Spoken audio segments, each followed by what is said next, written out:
বাইকারদের মন ভালো করার একমাত্র ওষুধ এই সুন্দর পাহাড়। যাদের আসলে প্রায় সময় মন খারাপ হয়, দেখছো গাড়ি ওভারটেক করে দেখে না, যাদের আসলে মন খারাপ হয় এত সুন্দর পরিবেশে এত সুন্দর পাহাড়ে চলে আসুন। আশা করছি আপনাদের মন ভালো করে দিবে এই পাহাড়।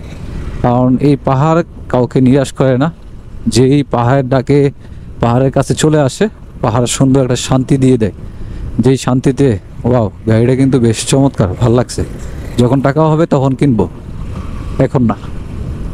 আর যা বলতেছিলাম সেটা হচ্ছে পাহাড় যখন পাহাড়ের বুকে আসবেন, পাহাড় আপনাকে এত শান্তি দিবে যেটা আপনার পার্সোনাল ব্যক্তি একজন থাকে সেও দিতে পারবে না। কারণ পাহাড়ের পরিবেশ, পাহাড়ের সৌন্দর্য দেখলে আসলে অটোমেটিক মন ভালো হয়ে যায়। এটা আসলে পাহাড় আপনাকে দিতে হবে না, আপনি নিজে থেকেই আপনার মন ভালো হয়ে যাবে। এত সুন্দর পরিবেশ দেখলে আসলে আর কিছুই করতে ভালো লাগবে না, কিছুই দেখতে ভালো লাগবে না। কারণ হচ্ছে দেখেন, পরিবেশটা না দেখলে কিন্তু আপনার বুঝতে পারবেন না। আর প্রচুর পরিমাণ মানুষজন কিন্তু আসলে এই পাহাড় দেখতে আসে। আমিও আজকে আসছি, অনেকক্ষণ আগে বের হয়েছি, কিন্তু বৃষ্টির কারণে অনেক ফুটেজ আজকে নিতে পারি নাই, সময়টাও চলে গেছে।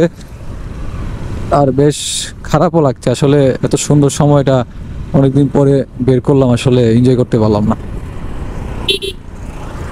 ওয়াও।